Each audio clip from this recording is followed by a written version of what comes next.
ये कहानी ममता की है। बचपन से ही घर में ये एहसास दिलाकर पाला गया कि औरतों को बोलने का हक नहीं है। अरे ममता, जरा जल्दी जल्दी हाथ चलाओ। रोज ऑफिस में देर पहुंचता हूँ तुम्हारे कारण। लेकिन आपका सारा खाना पैक और तैयार भी है। अरे जबान जितनी चलाती हो उतना अगर हाथ चलाती ना तो शायद घर को अच्छे से मैनेज कर पाती।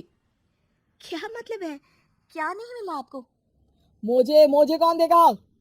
ममता भागकर पति को मोजे देती है। वो हर किसी का ख्याल रखती, लेकिन उसके घर में रोज का रोना लगा रहता। अरे माँ, आज स्कूल में टीचर ने मुझे फीस के लिए डांटा। माँ, मुझे अच्छा नहीं लगता कि स्कूल में फीस के पैसों के लिए मुझे कोई भी बात सुनाए। अरे पर बेटा, ये तो पापा करते हैं ना, सारा ऑनलाइन। मुझे तो इसकी जानकारी भी नहीं है। हाँ हाँ, बना लो बच्चों के सामने मुझे बुरा। अरे करता तो मैं ही हूँ, माना, लेकिन मुझे कोई सपना थोड़ी ना आएगा कि बच्चों की फीस जमा करनी है। अरे बताओगी तो तुम ही ना। ममता की अब ये आदत में शुमार हो चुका था। वो हमेशा हर बात के लिए खुद को ही दोषी मानती। एक दिन वो पड़ोस की दोस्त से कहती है, समझ नहीं आता यार, मैं इतनी डम कैसे हो सकती हूँ। बात तो सही भी है ना। अब पति बेचारा नौकरी करे, पैसे कमाए, या फिर ये देखे कि बच्चों की फीस का वक्त है। क्या करूँ यार। पता नहीं, मेरे पति तो सारा काम खुद ही करते हैं। वो तो कहते हैं कि तुम थक जाती होगी, सारा दिन घर बाहर बच्चे तो। अच्छा, ऐसे भी पति होते हैं क्या? अरे क्या बात कर रही है? भाई साहब कभी तुझे किसी बात के लिए सुनाते नहीं? किसने कहा नहीं सुनाते? अरे ये पति चीज ही ऐसी होती है कि बिना पत्नी को सुनाए उन्हें चैन की नींद कहाँ आती है। तो तू भी परेशान रहती होगी कि कैसे, क्या, कब भूल गई। अरे वो तो मुझे बस इस बात के लिए ताना देते हैं कि मैं वक्त पर खाना क्यों नहीं खाती या पार्लर जाकर अपनी साज सज्जा क्यों नहीं करवाती। पड़ोसन बोल ही रही होती है कि ममता के बेटे की आवाज आती है। अरे माँ, क्या हो गया? लग नहीं रहा कि आज आप मुझे पानी भी देगी। अरे कब से खाने के लिए वेट कर रहा हूँ। अरे यार, मैं चलती हूँ, बेटा खाने के लिए वेट कर रहा है, मैंने उसे खाना भी नहीं दिया।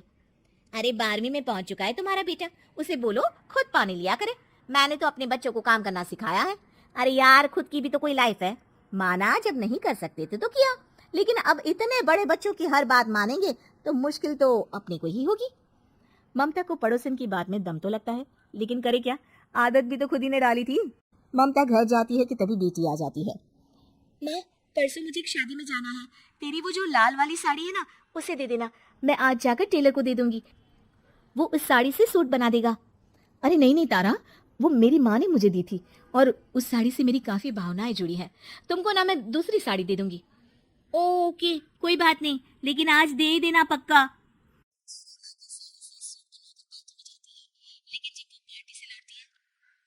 क्या है, मैं तो समझ ही नहीं पा रही हूँ। अरे जब वो साड़ी मांगी थी तो ये छल्ली सी साड़ी क्यों दे दी? मैं ही पागल थी जो इस साड़ी का सूट बनवा लिया मैंने। माँ, जानती भी हो कि कॉलेज में मेरी कितनी हंसी उड़ी। तभी वहां ममता का पति सुनील आ जाता है। अरे गवार औरत, जब बेटी साड़ी मांग रही थी तो दे देती ना। अरे पापा, इनके तो इमोशंस जुड़े थे उस साड़ी से। ममता इतने सब के बाद भी कुछ नहीं बोलती। मेरी बेटी की बेइज्जती हो गई। मैं बिल्कुल बर्दाश्त नहीं कर सकता ये। मैं नहीं चाहता कि मेरी बेटी से कोई भी ज्यादा सुंदर लगे पूरे कॉलेज में। जी, वो पढ़ने में तारा बिल्कुल अच्छी नहीं है, उसकी पढ़ाई पर आप ध्यान दीजिए ना। अच्छा, अब तुम मुझे बताओगी कि मुझे किस पर ध्यान देना और किस पर नहीं। रमेश जैसा ही ये वाक्य पूरा करता है, ममता की बेटी और पति उस पर जोर जोर से हंसते हैं। अरे ठीक है ना, पता ही नहीं चला कि कैसे वक्त इतना बीत गया। अरे कैसे पता चलेगा माँ, हम लोगों के पीछे जो तू बैताल की तरह चिपकी रहती थी, तुझे कैसे वक्त का पता चलता? ममता को पहले सास ससुर, फिर पति और बच्चों की तरफ से इस तरीके की बातें सुनकर उसका मन बहुत दुखी रहता था। सुनो ना, बहुत दिनों से कमर के नीचे बहुत दर्द रहता है। कल मैंने देखा तो एक फोड़ा था। अरे ममता, एक बार अपने पति से बात करो, वो तुम्हारा फोड़ा डॉक्टर को दिखा देंगे। अरे नहीं नहीं, वो तो गुस्सा हो जाएंगे। अरे क्यों गुस्सा हो जाएंगे? तुमको दर्द है।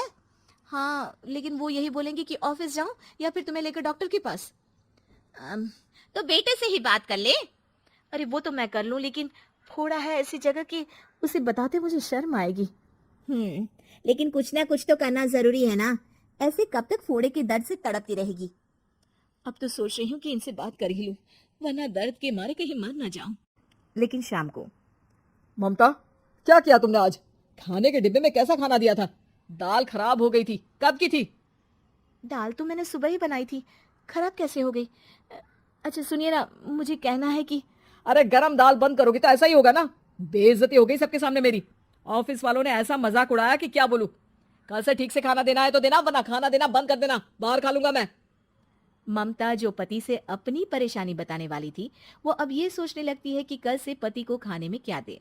अगले दिन ममता थकी थकी सी हालत में, आप लोगों के लिए नाश्ता बना दिया है, खाना बनाने की हिम्मत नहीं है आज तो।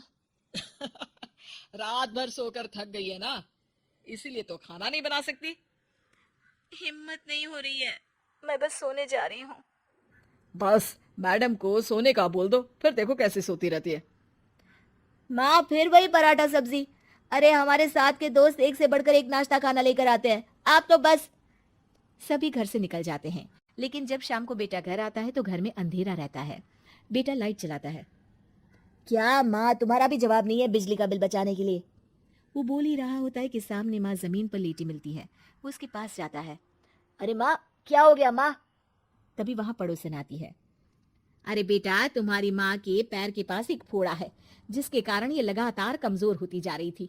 मैंने उसे पहले ही कहा था कि घर में बता दो, लेकिन तुम्हारी माँ किसी को तंग करना नहीं चाहती थी। तभी वहां डॉक्टर आ जाता है। अरे इनके ऑर्गन में दिक्कत है, कोई बात है जो इनके मन में खटक रही है। अरे नहीं नहीं, इसके मन में कोई बात नहीं है, कोई काम आएगा ना इसके पास, सारा दिन बस घर में ही रहती है। देखिए, मैं तो ये नहीं जानता, लेकिन हाँ इनके मन में हमेशा कोई बात रह जाती होगी, इसलिए उनकी ये हालत है। अगर आप समय से नहीं ले आते तो हो सकता था कि। अरे नहीं नहीं डॉक्टर साहब, हम पूरी कोशिश करेंगे कि वो ठीक हो जाए। हम लोगों ने अपनी ही परेशानी माँ के सामने रखी, लेकिन किसी ने माँ की दिक्कत को जानने की कोशिश तक नहीं की। हाँ, मैंने भी ममता को हमेशा घरेलू जरूरत से ज्यादा काम का नहीं सोचा था। ममता को होश आता है और वो खुद को अपने बेडरूम में देखती है।